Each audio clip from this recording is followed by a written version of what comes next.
Hello students, आज के इस वीडियो में हम लोग डिस्कस करेंगे क्लास 11th केमिस्ट्री। तो इसमें जो क्वेश्चन है मॉडल प्रश्न पत्र है ये, और इसमें जो टोटल क्वेश्चन है वो 40 हैं, और इसके लिए समय जो आपको दिया जाएगा वो 1 घंटा रहेगा। ठीक है, तो चलिए हम लोग क्वेश्चन को स्टार्ट करते हैं। ठीक है, तो क्वेश्चन चलिए हम लोग सॉल्व करते हैं। तो हिंदी इंग्लिश दोनों में है। तो क्वेश्चन है कि 1260 में, ठीक है, यानी 1260 में कितने सार्थक अंक मौजूद हैं। इंग्लिश में कि how many significant figure are present in 1260। तो देखो, अब सिग्निफिकेंट नंबर बताने के लिए कि कितने हैं, तो इसके लिए 4 रूल कम से कम आपको याद रखना होगा। ठीक है, तो पहला जो रूल है कि all non zero digit are significant. ठीक है, तो जितने भी नॉन जीरो डिजिट होंगे वो सभी के सभी सिग्निफिकेंट होंगे। अब जैसे एग्जांपल से समझते हैं, जैसे यहाँ पर लिखा हुआ है कि 3144। ठीक है, अब इसमें बताना है कि कितने सिग्निफिकेंट नंबर। अब इसमें देखो नॉन जीरो वाला है, तो नॉन जीरो वाला तो इसको गिनते हैं 1 2 3 और एक 4। तो इसमें टोटल जो सिग्निफिकेंट फिगर है वो कितने हैं, 4 हैं। ठीक है, तो इस तरह से इसको किया जाता है। अब दूसरा एग्जांपल लेते हैं, जैसे 2.123 है। अब बताओ इसमें कितने सिग्निफिकेंट फिगर हैं। तो देखो नॉन जीरो वाला है ना, जीरो तो ये 1 2 3 4, तो इसमें भी कितने हो गए, 4 हो गए। ठीक है, अगर हम 3.1 ले और इसमें अगर देखें कितने हैं, तो इसमें 1 2। ठीक है, तो ये 2 जो है सिग्निफिकेंट फिगर है। अब ये जो 1206 यानी 1260 जो है, अब यहाँ पर मॉडल सेट में दिया है, फाइनल एग्जाम में तो ये देगा नहीं। यहाँ पर दूसरा अगर चेंज कर दिया, हो सकेगा डेसिमल वाला दे दिया, 0.00 करके कुछ दे दिया, तो आप फंस जाओगे। तो इसलिए रूल पढ़ लो ताकि आसानी हो, कोई भी क्वेश्चन पूछे तो बन जाए। ठीक है, तो इस तरह से जो है, अब इसको लिख लो। हम चूँकि इसको हटाने वाले हैं, अब दूसरा का रूल बताने वाले थे, ये ऑल नॉन जीरो वाले। ठीक है, ठीक है। अब नेक्स्ट सेकंड जो है, सेकंड है क्या, सेकंड है कि all zero between 2 non zero digits are significant. 0.03 है, और इसमें जो है बताना है कि कितने सिग्निफिकेंट फिगर हैं। तो अब यहाँ पर देखो जीरो आ गया है ना, तो जीरो, अब इसको काउंट करते हैं, ये 1 और 2 और ये 3, तो इसके सिग्निफिकेंट फिगर कितने हो गए, 3 हो गए। ठीक है, अब अगर दूसरा पूछ दिया 0.001 है, अब इसमें बताओ कितने सिग्निफिकेंट फिगर हैं। तो ये 1 2 3 और एक 4। ठीक है, तो ये हो गया 4। इस तरह से जो है इसको करते हैं। ठीक है, तो थर्ड रूल चलते हैं, ये सेकंड था, है ना, तो इसको आप लिख लेना, है ना। अब चलते हैं आगे। थर्ड क्या कहता है, ये थर्ड कहता है कि एंडिंग जीरो। ठीक है, अब डेसिमल के बाद वाला। ठीक है, तीसरा क्या कहता है कि एंडिंग जीरो। ठीक है, एंडिंग जीरो। अब देखो एंडिंग जीरो दो तरह से है ना, एक तो डेसिमल के बाद होगा, ठीक है, आफ्टर डेसिमल के बाद, और एक होगा डेसिमल के अंत में। ठीक है, डेसिमल के अंत में, है ना।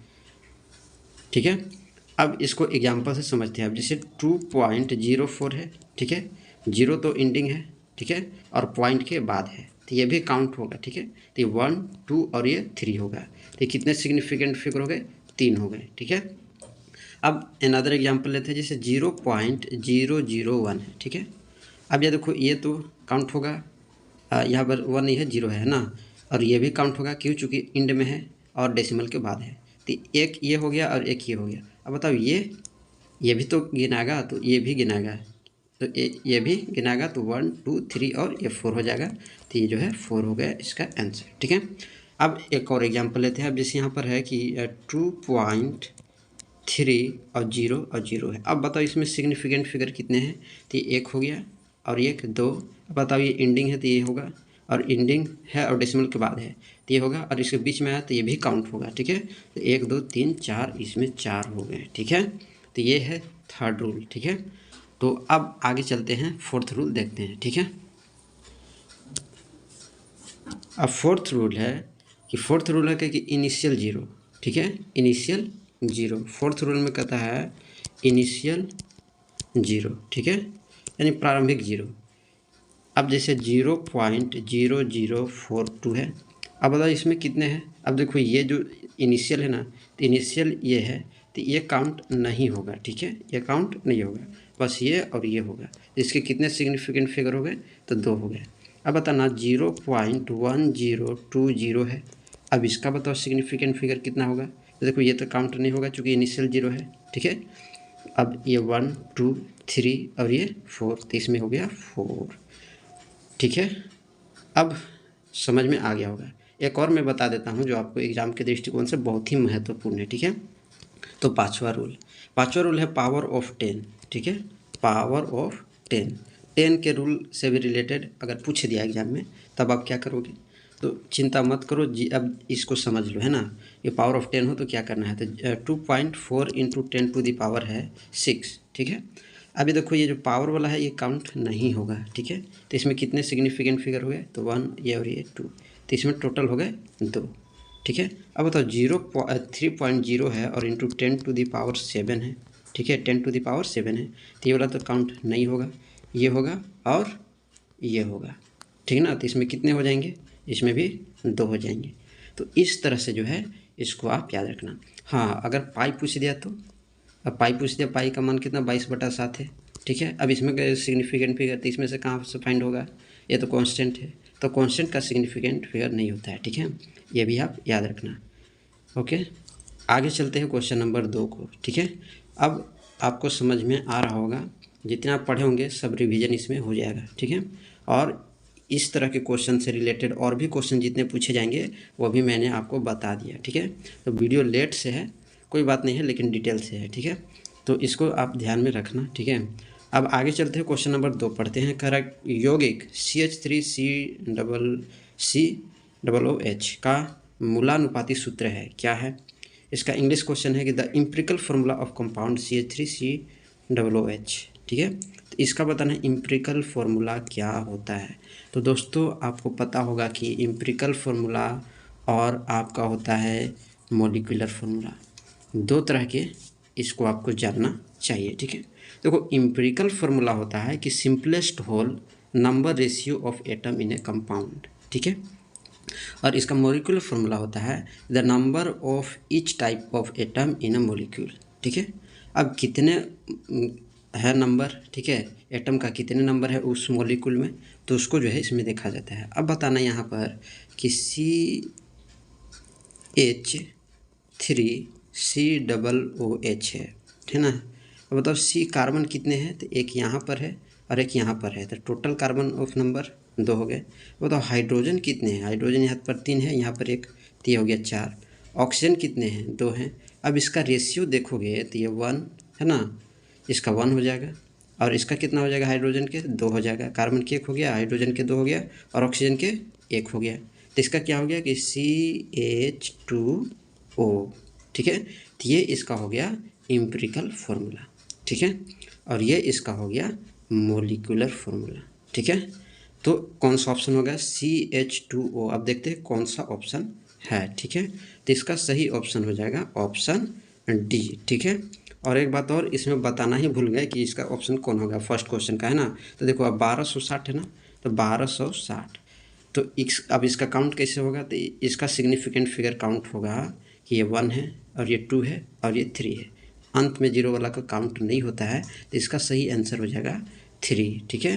तो ऑप्शन कौन सा हो जाएगा, इसका ऑप्शन हो जाएगा बी, ठीक है। आगे चलते हैं, क्वेश्चन नंबर जो है 3 देखते हैं। क्वेश्चन नंबर 3 कह रहा है कि यदि आपके पास 1.5 मोल NaCl का 300 ml है तो आप 4.5 मोल NaCl के कितने ml बना सकते हैं। इंग्लिश में क्वेश्चन है कि if you have 300 milliliter of 1.5 mole NaCl, how many ml of 4.5 mole NaCl can you make, ठीक है। ऑप्शन 4 है, 100 ml है, 200 है, 300 है और 400 है। तो इसका क्या होगा, चलिए हम लोग इसको जानते हैं। आप पढ़े होंगे डिल्यूशन फार्मूला। डिल्यूशन फार्मूला क्या है कि M1V1 = M2 V2, ठीक है। अब यहाँ पर M1 का वैल्यू दिया हुआ है 1.5, तो 1.5 इंटू V1 कितना है, तो 300 = अब देखो यहाँ M2 दिया हुआ है 4.5 और V2 जो है निकालना है, ठीक है। तो V2 सिंपल निकल जाएगा। इसको आप क्या करो कि इधर डिवाइड में लाओ, तो 1.5 इंटू 300 और बाय 4.5, ठीक है। अब इसको आप पॉइंट उड़ाओगे तो यहाँ नीचे आएगा, ठीक है, 0, और यहाँ से उड़ाओगे तो यहाँ 1 जाएगा, यानी ये और ये तो ख़त्म हो गया। अब 15 एकम 15 और 15 तिया 45 और 3 एकम 3 और 3 एकम 3 और डबल 0, यानी 100 ml, ठीक है। तो ये आपका आंसर हो जाएगा। तो देखते हैं कौन सा ऑप्शन में है, तो सही ऑप्शन है ए, ठीक है। अब देखो क्वेश्चन नंबर 4, करें निम्नलिखित में से किसमें परमाणुओं की संख्या सबसे अधिक होगी? विच of the following will have largest number of atoms? 4 option थे, 4 ऑप्शन में सही कौन है? तो सही ऑप्शन सी है, ठीक है। सही ऑप्शन कौन सा है? सी ऑप्शन सही है। तो इसका सही आंसर हो जाएगा सी। 5 जो है स्टार्ट करते हैं। क्वेश्चन नंबर 5 कर रहा है कि ये जो Br है और ये इसमें कितने इलेक्ट्रॉन, प्रोटॉन और न्यूट्रॉन की संख्या है, ठीक है। Calculate the number of electrons, protons and neutrons इन ये, ठीक है। अब तो यहाँ पर जो 35 है इसको बोलते हैं एटॉमिक नंबर, है ना। ये क्या है? एटॉमिक नंबर है, ठीक है। और ऊपर जो 80 लिखा हुआ है इसको बोलते हैं मास नंबर, ठीक है। ये क्या है? मास नंबर है। अब ये जो Br है वो एलिमेंट सिंबल है, ठीक ना, एलिमेंट सिंबल है, ठीक है। क्लियर है। अब आपको पता होगा कि electron is equal to proton, ठीक है, यानी जितना इलेक्ट्रॉन होगा वही प्रोटॉन होता है। तो इलेक्ट्रॉन इसके कितने? 35, तो 35 हो गया। इलेक्ट्रॉन और प्रोटॉन भी कितने हो गए? 35। तो इलेक्ट्रॉन और प्रोटॉन 35, ठीक है। अब निकालना है न्यूट्रॉन। तो न्यूट्रॉन निकालने के लिए ऊपर वाला जो है उसको माइनस करना पड़ता है नीचे वाला से, तो करेंगे तो 45 आएगा। तो इसका आंसर क्या होगा? 35 और 45। तो देखते हैं कौन सा ऑप्शन में है। तो इसका ऑप्शन है ऑप्शन बी, ठीक है, 35, 45, ठीक है। ये गलत हो गया क्योंकि यहाँ पर क्या दे दिया है? उल्टा दे दिया है। ये भी गलत है, ये भी गलत है, सही ऑप्शन बी है, ठीक है। नेक्स्ट क्वेश्चन देखते हैं। नेक्स्ट क्वेश्चन क्या कह रहा है? नेक्स्ट क्वेश्चन कह रहा है कि 10 मीटर पर सेकंड के वेग से गतिमान 0.1 kg द्रव्यमान की एक गेंद की तरंग दैर्ध्य क्या होगी? क्वेश्चन इंग्लिश में कहता है कि what will be the wavelength of a ball of mass 0.1 kg moving with a velocity of 10 metre per second. तो क्या होगा इसका? तो इसका वेलोसिटी जो है वेवलेंथ क्या होगा, है ना। वेवलेंथ फाइंड करना है तो एम यानी मास इसका कितना है? मास दिया है इसमें, है ना, मास 0.1 kg है, ठीक है। और आपको पता होगा कि इसमें वेलोसिटी भी दिया है ना, 10 मीटर पर सेकेंड, ठीक है। अब तो डी ब्रोगली इक्वेशन के अनुसार जो है वो क्या होता है? लेमडा जो उसमें होता है वेवलेंथ, है ना, उसी को तो फाइंड करना है। तो डायरेक्ट हम यहाँ पर फॉर्मूला लगा देते हैं। तो लेमडा इक्वल टू क्या होता है? 0.626 इंटू 10⁻⁻34 और बाय 0.1 kg और इंटू 10, ठीक है। तो ये होता है, यहाँ पर लेमडा वेवलेंथ होता है पार्टिकल का, ठीक है। और यहाँ पर जो एच है वो कांस्टेंट होता है ना, प्लैंक्स कांस्टेंट। और एम यहाँ पर मास होता है और जो है वी वेलोसिटी होता है। इतना चीज़ इसमें होता है, ये आप पढ़े होगे अगर आप कोर्स किए होगे तो, ठीक है। तो अगर इसको आप काट छाट करोगे तो लास्ट में अंतिम जो आंसर आएगा आपका वो आएगा 6.62, है ना, और 6 इंटू 10⁻⁻34, ठीक है। कौन सा ऑप्शन होगा? चलिए इसको हम लोग देखते हैं, है ना।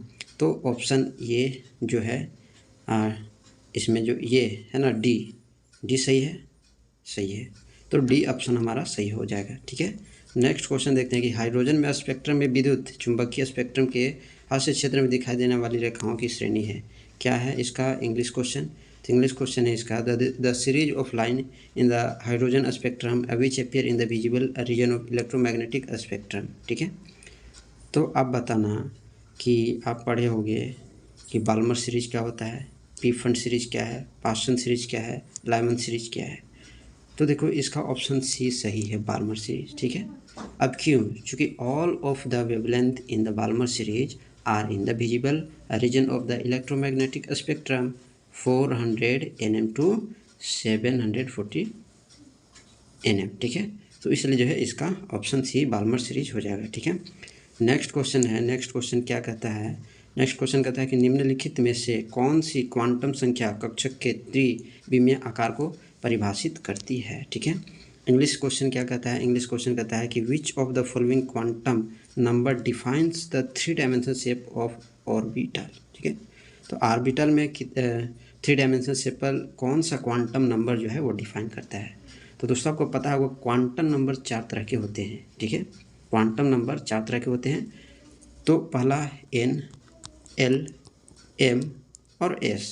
n मतलब प्रिंसिपल क्वांटम नंबर हो गया, मेथल क्वांटम नंबर कहते हैं। और m जो है यहाँ पर है ना, m को मैग्नेटिक क्वांटम नंबर बोलते हैं और s जो है स्पिन क्वांटम नंबर होता है। ठीक है, तरह के जो क्वांटम नंबर होते हैं। अब इसमें सही ऑप्शन कौन सा होगा, सही आंसर कौन सा होगा, तो बताओ 3 डायमेंशनल शेप को कौन सा ऑर्बिटल रिप्रेजेंट करता है, कौन सा होता है, डिफाइन करता है। तो इसका सही ऑप्शन होना चाहिए दोस्तों, सही ऑप्शन हो जाए एजीमुथल क्वांटम नंबर। ठीक है, क्योंकि यही जो है वो क्या करता है, शेप ऑफ ऑर्बिटल को डिनोट करता है, डिफाइन करता है। ठीक ना, ये तो ये सही हो जाएगा। ठीक है, अब दोस्तों बता देते हैं कि ये जो हमारा मैग्नेटिक क्वांटम नंबर है, ठीक है, वो नंबर ऑफ ऑर्बिटल को डिनोट करता है।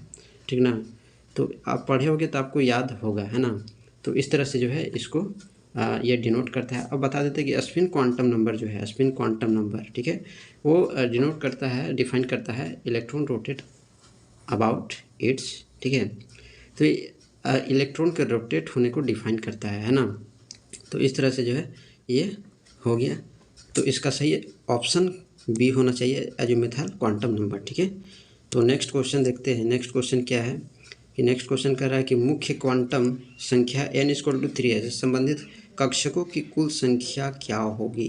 ठीक है, तो n=3 है, तो इसका सही ऑप्शन डी है 9। ठीक है, अब आप इसको खुद से सॉल्व कर लेना। ठीक ना, नेक्स्ट चलते हैं कि निम्नलिखित में से कौन सी स्पीसीज CH4 के साथ सम आयनी है।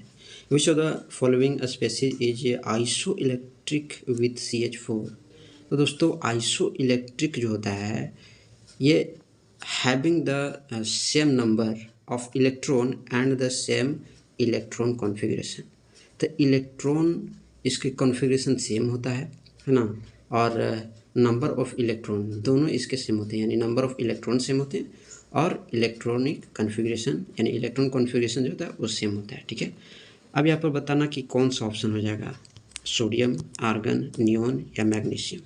तो दोस्तों इसका सही ऑप्शन है, इसका सही ऑप्शन होना चाहिए ऑप्शन सी, नियॉन। ठीक है, तो इसका सही ऑप्शन नियॉन है। इसमें 10 इलेक्ट्रॉन होते हैं। ठीक है, और इसका अगर देखा जाए इलेक्ट्रॉन कॉन्फ़िगरेशन तो वो भी कितना होते हैं, 10 होते हैं। ठीक है, तो दोनों सेम होता है, तो इसलिए जो है इसका सही हो जाएगा नियॉन। ठीक ना, नेक्स्ट देखते हैं क्वेश्चन क्या कहता है कि FON और Cl यानी फ्लोरीन, ऑक्सीजन, नाइट्रोजन और क्लोरीन में किस तत्व की ऋणात्मक इलेक्ट्रॉन लब्धि एंथैल्पी सबसे अधिक है।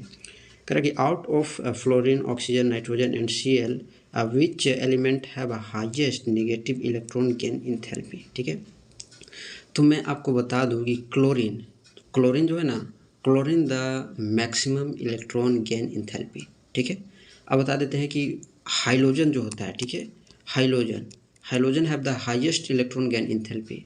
और बता दूं कि fluorine has a lower value than chlorine which is due to its small size. ठीक है, तो फ्लोरीन सबसे कम होता है। सही ऑप्शन कौन सा होगा, सही ऑप्शन क्लोरीन होगा। ठीक है, अगर यहाँ पर हाइड्रोजन रहता तो कौन सा होता सही, तो आप कमेंट करके जरूर बताना। ठीक है, नेक्स्ट देखते हैं। नेक्स्ट क्वेश्चन क्या कहता है कि निम्नलिखित में से किस स्पीसीज का आकार सबसे बड़ा और सबसे छोटा है। Mg का पावर 2+ है, Al है और L 3+ है। ठीक है, तो देखो अब इसका करा इंग्लिश में क्या है क्वेश्चन कि विच of the following species have the largest and smallest size. सबसे लार्जेस्ट साइज कौन सा है और सबसे स्मॉलेस्ट साइज कौन सा है। ठीक है, तो देखो इसका सबसे लार्जेस्ट जो होता है साइज वो मैग्नीशियम का होता है। ठीक ना, और सबसे स्मॉलेस्ट साइज जो होता है वो Al 3+ का होता है। ठीक है, तो इसमें सही ऑप्शन कौन सा होना चाहिए, तो सही ऑप्शन मैग्नीशियम से ऑप्शन बी इसका सही ऑप्शन होना चाहिए। ठीक है, नेक्स्ट क्वेश्चन कहता है कि डी ब्लॉक तत्वों का बाह्य इलेक्ट्रॉनिक विन्यास क्या है। The general outer electronic configuration of D block element is. Option 4 दिए हुए हैं, कौन सा होगा ऑप्शन, तो इसका सही ऑप्शन होना चाहिए ऑप्शन सी। ठीक है, n-1 डी का पावर 1-10, जहाँ पर n जो है n क्या होता है, आउटर मोस्ट सेल होता है। ठीक है, और मैं आपको बता दूं कि पैलेडियम जो होता है, palladium does not follow this general electronic configuration, ठीक है। सही ऑप्शन ऑप्शन सी होगा। नेक्स्ट चलते हैं, आगे देखते हैं। क्वेश्चन नंबर 14 क्या कहता है कि BeCl2 का द्विध्रुव आघूर्ण है। अब देखो क्वेश्चन है कि the dipole moment of BeCl2, ठीक है। अब इसका क्या होगा, इसका नो डाइपोल मोमेंट होगा, जीरो होगा, इसका क्या होगा, जीरो होगा, ठीक ना। तो सही ऑप्शन डी होगा, ठीक है। अब क्यों होगा, अब ये जो है द सेंट्रल एटम B और 2Cl atom on the side. The bond between Be and Cl is considered polar because there is a largest electronegative difference between the two said atoms, ठीक है।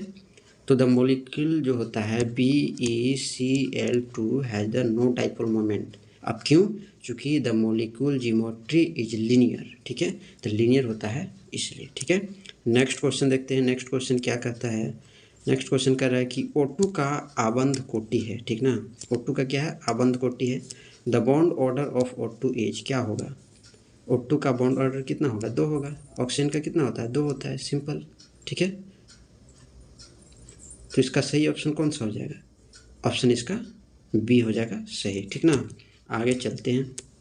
अब जल के अणु का आकार क्या है, ढेकुली होता है, टी आकृति होता है, मुड़ी हुई होता है, या चतुष्फलकीय होता है, ठीक है। The shape of water molecule is seesaw, T shape, bent या टेट्राहेड्रल। देखो दोस्तों इसका सही ऑप्शन होना चाहिए सी, ठीक है, बेंट। अब क्यों, चूँकि electron pair of geometry is tetrahedral and it has 2 lone pair, 2 lone pair होता है, एंड 2 बॉन्ड पेयर, और 2 बॉन्ड पेयर होता है। So according to VSEPR theory, अब इसके अनुसार वाटर मॉलिक्यूल है बेंट शेप, इसको देखो V शेप भी बोलते हैं, क्या बोलते हैं, V शेप भी बोलते हैं, ठीक ना। तो इसको भी आप याद रखना, ठीक है। नेक्स्ट क्वेश्चन देखते हैं, क्वेश्चन नंबर 17 कहता है कि CH4 में C का संस्करण क्या है, सॉरी संकरण क्या है ना, संकरण क्या है।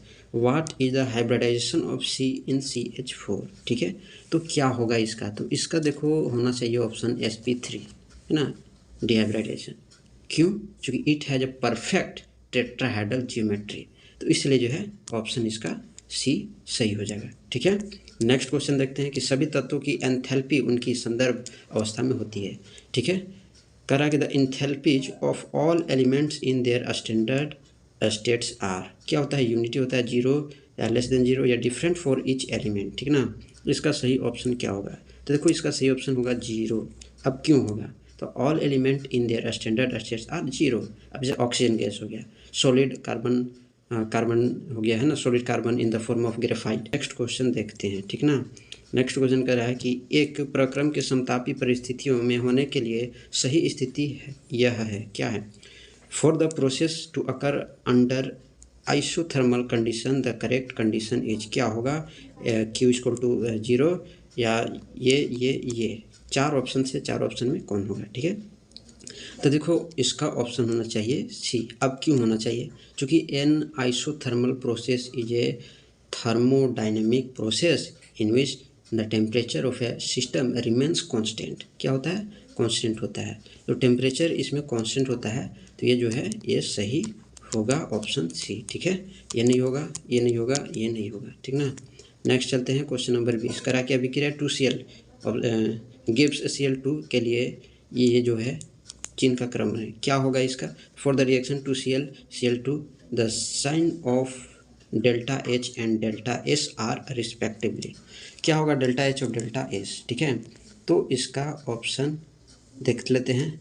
तो इसका ऑप्शन है ना, इसको थोड़ा सा छोटा कर लेते हैं ताकि क्वेश्चन भी दिखे, है ना।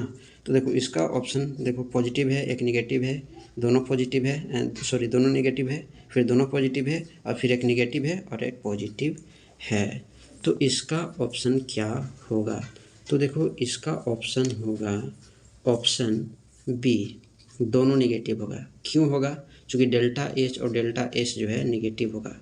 क्यों, अब चूँकि 2 moles of atom have a more randomness than 1 mole of a molecule. Since spontaneity is decreased, delta S is negative for the given reaction, ठीक है।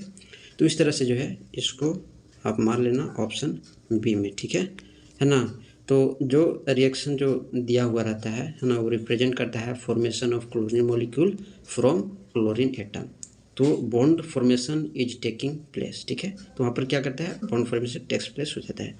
So energy is being release, इसलिए एनर्जी रिलीज होता है, तो delta H is negative, ठीक है। Next question देखते हैं। नेक्स्ट क्वेश्चन कहता है कि स्थिर दबाव और तापमान पर अभिक्रिया की स्वतः प्रवर्तित का मानदंड है, क्या है। ये 4 ऑप्शन दिए हुए हैं, ठीक है। तो देखो इसका सही ऑप्शन होना चाहिए, इसका सही ऑप्शन होना चाहिए ऑप्शन सी, ठीक है। क्यों होना चाहिए, क्योंकि all reversible process are spontaneous. तो डी जी जो है लेस जीरो है ना, G for spontaneous process at constant temperature and pressure. So delta G for spontaneous process at constant pressure and temperature, ठीक है। तो इस तरह से जो है ऑप्शन जी सी हो जाएगा ना, तो ये हो जाएगा सही। तो ऑप्शन हो जाएगा सी इसका सही, ठीक है। नेक्स्ट क्वेश्चन कहता है कि H equal to U plus P V के संबंध में U क्या दर्शाता है। In the relation H equal to U plus P V और U रिप्रेजेंट क्या दर्शाता है, ये क्या है। तो ये थर्मोडायनेमिक रिलेशन है दोस्तों, क्या है, थर्मोडायनेमिक रिलेशन है, ठीक ना। अब यहाँ पर देखो U सिर्फ पूछा है, हम आपको सब बताते हैं। तो देखो U जो है वो इंटरनल एनर्जी को दर्शाता है, ठीक है। क्या को दर्शाता है, इंटरनल एनर्जी को ये दर्शाता है। और देखो यहाँ पर P जो है दोस्तों, P दर्शाता है आपको फ्लो ऑफ एनर्जी, ठीक ना। क्या होता है, फ्लो ऑफ एनर्जी, ये ठीक है, PV फ्लो ऑफ एनर्जी, ठीक है। और अगर अलग से देखो तो यहाँ पर V को अगर देखा जाए तो वॉल्यूम है ना, तो वॉल्यूम ऑफ द सिस्टम, ठीक है। और P इक्वल टू प्रेशर है ना, तो इस तरह से जो है ये दर्शाता है, ठीक ना। आगे चलते हैं। तो आगे क्वेश्चन है, अब इसका कौन सा ऑप्शन हो जाएगा, तो ऑप्शन डी हो जाएगा, है ना, option D internal energy. Next question है, नेक्स्ट क्वेश्चन क्या कर रहा है कि CaCO3 give CaO C plus CO2 है ना। तो बताना है कि उपरोक्त अभिक्रिया के लिए साम्यावस्था स्थिरांक यानी Kc का व्यंजन होगा, क्या होगा। तो देखो इसका सही ऑप्शन ऑप्शन डी होना चाहिए। अब क्यों होना चाहिए, ऑप्शन डी क्यों होगा, बाकी क्यों नहीं होगा। तो देखो यहाँ पर जो है ये क्या है, कैल्शियम कार्बोनेट, ठीक है। और ये क्या है, कैल्शियम ऑक्साइड है ना, और ये कार्बन डाइऑक्साइड है। तो chemical equilibrium is dynamic in nature where in concentration of both reactant and product change constantly with equal speed, ठीक है।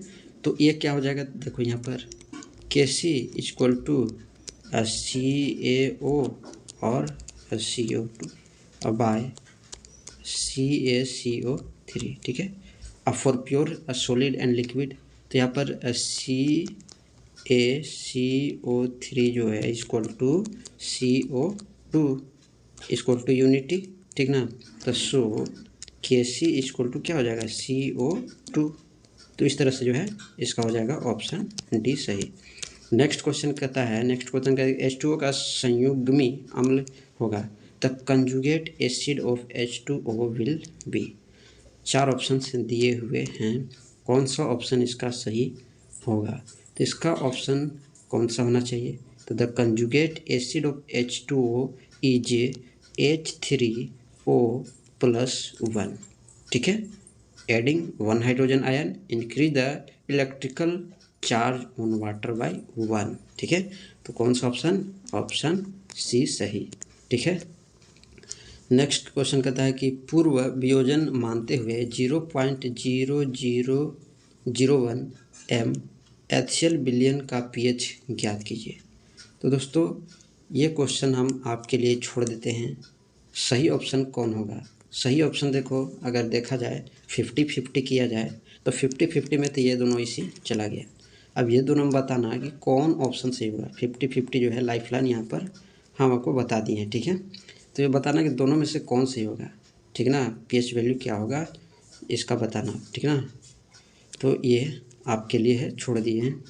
नेक्स्ट क्वेश्चन है कि 2H2 + CO गिव्स CH3OH अभिक्रिया के साम्यावस्था पर H2 जोड़ने का क्या प्रभाव होगा, ठीक ना। इंग्लिश में क्वेश्चन कहता है कि describe the effect of adding of H2 on the equilibrium of the reaction, ठीक है। क्या होगा? इसका सही ऑप्शन होना चाहिए ऑप्शन सी। ठीक है, नेक्स्ट क्वेश्चन आगे चलते हैं। H2SO4 में S की ऑक्सीजन संख्या क्या है?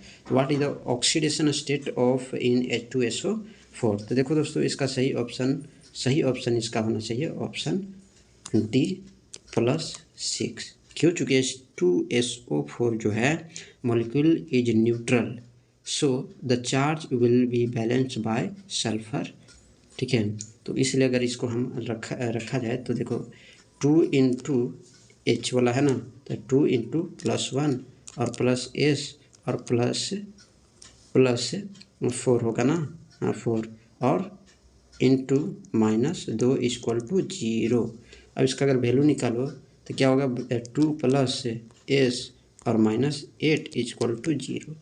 अब ये दोनों सब्ट्रैक्ट होगा तो -6 + एस हो जाएगा = 0। अब एस = 0 + 6 हो जाएगा, ठीक ना, तो कितना हो जाएगा? 6। तो इसका ऑप्शन कौन सा होगा?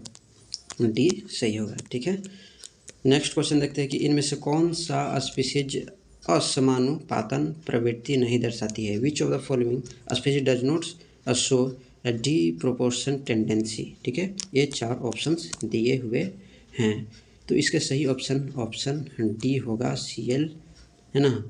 अब क्यों होगा? चूँकि ये जो है डज नॉट डी प्रोपोर्शन है। ठीक है, because Cl is already present in its highest oxidation state. ठीक है, नेक्स्ट क्वेश्चन देखते हैं। नेक्स्ट क्वेश्चन कहता है कि CH3CCl का IUPAC नाम लिखना है। IUPAC name of CH3CCl is क्या होगा? टट ब्यूटाइल ब्रोमाइड होगा, 2-क्लोरो 2-मिथाइल प्रोपेन होगा, ट्रीमिथाइल ब्रोमाइड हो गया, 2-मिथाइल 1,2-क्लोरो ब्यूटेन होगा। ये 3CCl का IUPAC नाम पूछ रहा है। ठीक है, तो देखो इसका IUPAC नेम है 2-क्लोरो 2-मिथाइल प्रोपेन। ठीक है, अब बताना कमेंट करके कि इसका कॉमन नेम क्या है। ठीक है, तो आप इसको कमेंट करके बताना कि कॉमन नेम क्या है। ठीक है, तो IUPAC नेम अगर आपको नहीं लिखने आता है तो मैंने उस पर भी वीडियो बनाया हुआ है। ठीक है, वीडियो का लिंक डिस्क्रिप्शन बॉक्स में दिया है, तो अगर आपको IUPAC नाम नहीं आता है तो पूरा शुरुआत एकदम बेसिक बताया गया है शुरू से। जिसको नहीं भी आता है ना वो देखेगा तो उसको आ जाएगा। ठीक है, तो उसका लिंक डिस्क्रिप्शन में है, उसको भी आप देख लेना। ठीक है, नेक्स्ट क्वेश्चन देखते हैं। क्वेश्चन नंबर 30 कह रहा है कि बेंजीन C6H6 में सिग्मा और पाई बॉन्ड की कुल संख्या होगी कितनी होती है? The total number of sigma and pi bond in benzene C6H6 will be क्या होगा? 6 होगा, 12 होगा, 3 होगा या 12 और 3 होगा? तो दोस्तों देखो, इसका जो सही ऑप्शन होना चाहिए ऑप्शन इसका सी होना चाहिए। क्यों? चूँकि सिग्मा 12 होता है, ठीक ना, सिग्मा 12 होता है और पाई जो है 3 होगा। ठीक ना, किस में? बेंजीन में। बेंजीन की बात करें, benzene is made up of 14 covalent bond. ठीक है, तो 12 सिग्मा होते हैं और 3 जो है पाई होते हैं। ठीक है, नेक्स्ट क्वेश्चन देखते हैं 31। कहता है कि H2C डबल बॉन्ड है O। अब इसे बताना कि C क्या है? The hybridisation of C in H2C double bond O। तो C का हाइब्रिडाइजेशन बताना है कि हाइब्रिडाइजेशन क्या है। ठीक ना, तो देखो इसका सही ऑप्शन है ऑप्शन बी। ठीक ना, ऑप्शन बी। अब क्यों? चूँकि फॉर्मल्डिहाइड इज ट्रिगोनल प्लेनर। ठीक है, तो फॉर्मल्डिहाइड क्या होता है? ट्रिगोनल प्लेनर होता है। ये sp2 जो है हाइब्रिडाइज होगा। ठीक है, नेक्स्ट क्वेश्चन देखते हैं। ऑप्शन ए बी हो गया, आगे चलते हैं। करा के निम्नलिखित में से कौन सा निम्नलिखित में से कौन सा नभिक कारगी के रूप में कार्य नहीं करेगा? Which of the following will not acts as nucleophile? ठीक है, तो मैं आपको बता दूं कि न्यूक्लियोफाइल जो है वो इलेक्ट्रॉन डेंसिटी इसमें मैक्सिमम होता है। ठीक है, और निगेटिव और लोन पेयर होता है, डोनेटेबल लोन पेयर होता है। ठीक ना, डोनेटेबल लोन पेयर होता है, तो इसका सही ऑप्शन होना चाहिए ऑप्शन बी Cl+। ठीक है, अब देखो एग्जांपल में बता दूं कि न्यूक्लियोफाइल जो है इसका एग्जांपल आयोडीन, क्लोरीन, है ना, ब्रोमीन, OH, CN, NH3 इसका न्यूक्लियोफाइल का एग्जांपल है। तो यहाँ नोट कह रहा है ना, तो नोट कर रहा है, तो ये ऑप्शन बी जो है सही हो जाएगा। ठीक है, नेक्स्ट क्वेश्चन देखते हैं। बाकी ये सभी जो है ये सभी के सभी क्या न्यूक्लियोफाइल है, 3 ऑप्शन है ना, तो 3 ऑप्शन न्यूक्लियोफाइल है, तो नोट पूछ रहा है ना, तो Cl+ हो गया। नेक्स्ट क्वेश्चन देखते हैं। कि CH3 CH2O CH2 CH3 और CH3O CH2 CH2 CH3 में पाए जाने वाले संरचनात्मक समवर्तता का प्रकार है। The type of structure isomers in CH3 CH2O CH2 CH3 and CH3O CH2 CH2 CH3 is क्या है? चेन आइसोमर्स है, पोजिशनल आइसोमर्स है, फंक्शनल आइसोमर्स है या मेटामॉर्फिज्म है। ठीक है, तो जो ये पढ़ा होगा आइसोमर्स उसी को ये समझ में आएगा। अगर नहीं पढ़े तो कोई बात नहीं, यहाँ भी समझा देता हूँ। ठीक है, तो देखो ये जो दिया हुआ है ना, इसका पहले देखो कि स्ट्रक्चर, पहले इसको देखो। अब C है, C और O है ना, ये इथर है ना, इथर वाला है तो C है। अब ये एक मैंने लिया और देखो CO C C C, ठीक ना। अब बताओ इसका कार्बन की संख्या 2 है इधर, है ना, और इधर देखो 2 है, तो इसका रेशियो 2 है। अब बताओ इसका कितना है? 1 है, और इधर कितना है? इसका रेशियो देखो तो 3 है। तो देखो इसका रेशियो अलग आ रहा है नहीं, तो इसका जो अलग आता है ना, तो वही मेटामरिज्म होता है। ठीक है, कौन सा होता है? मेटामरिज्म होता है। तो इसका सही ऑप्शन कौन सा हो जाएगा? डी हो जाएगा। ठीक ना, ऐसा अगर स्थिति आता है, ठीक ना, तो मेटामरिज्म होता है। ठीक है, बाकी आप उधर जो है पढ़ लेना, खुद सीखते हैं। 34 क्वेश्चन नंबर क्या कहता है?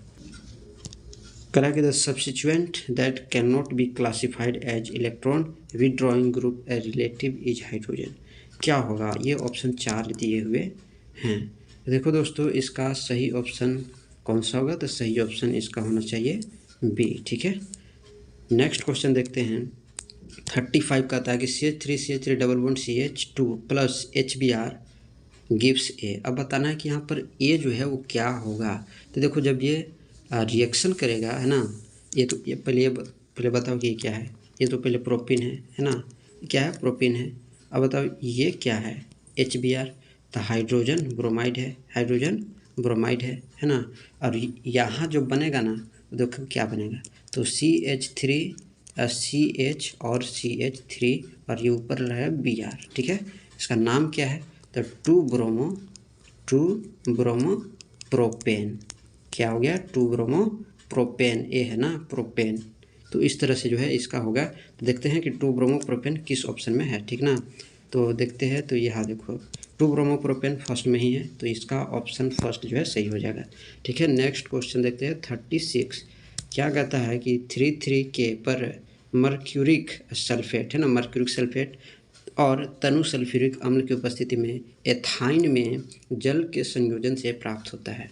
The addition of water to ethyne in presence of mercuric sulphate and dilute sulphuric acid at 333 K gives. क्या ऑप्शन होगा? ये 4 ऑप्शन दिए हुए हैं। चलिए हम लोग इसको जानते हैं कि सही ऑप्शन क्या होगा। तो देखो सही ऑप्शन इसका होना चाहिए बी। ठीक है, ये क्या है? इथेनॉल। क्या है? इथेनॉल। बताना इसका कॉमन नेम क्या है। कॉमन नेम आप कमेंट करके ज़रूर बताना कि इसका क्या है इथेनॉल का, है ना। तो ये होगा। नेक्स्ट चलते हैं क्वेश्चन नंबर 37। बता कि किसी भी निकाय के एरोमेटिकता प्रदर्शित करने के लिए आवश्यक शर्तें हैं, है ना। The necessary condition for any system to be aromatic are planarity है, complete and delocalization of pi electron in ring, Huckel rule है या ऑल ऑफ दीज। तो देखो दोस्तों, इसका सही ऑप्शन होना चाहिए option D, all of these. क्यों? क्वेश्चन आगे देखते हैं 38, है ना। 38 क्या कह रहा है कि CH3Cl plus 2Na plus ClCH3। ठीक है, और ये है अभिस अभिक्रिया को रूप में जाना जाता है। किस रूप में जाना जाता है? तो ये देखो, तो इसको किस रूप में जाना जाता है? ड्राई ईथर, है ना, ड्राई ईथर के प्रेजेंस में रिएक्शन इज नोन एज। तो देखो इसको जाना जाता है, इसको जाना जाता है आपका हो गया वुड्स रिएक्शन। ठीक है, वुड्स रिएक्शन। कौन सा रिएक्शन हो गया? Wurtz reaction. अब क्यों? अब चूँकि वुड्स रिएक्शन जो है in an organic chemical coupling reaction where in sodium metal is reacted, है ना, sodium metal is reacted with 2 alkyl halides in the environment provided by a solution of dry ether। तो ये हो गया, तो ये डी ऑप्शन सही हो जाएगा। ठीक है, क्वेश्चन नंबर 39 देखते हैं। क्वेश्चन नंबर 39 में क्या कहता है? आप हिंदी इसको पढ़ लेना, है ना, डायरेक्ट हम इसको इंग्लिश पढ़ते हैं। करें विच of the following is not example of electron displacement effect in covalent bond. देखो, an electronic displacement occur when electrons move towards one side or part of a molecule। ठीक है, तो ऐसा किस में होता है, जैसे डिस्टिलेशन। क्वेश्चन नंबर 40 में क्या कहता है, क्वेश्चन नंबर 40 में कहता है कि the hydration of ethanol in presence of concentration H2SO4।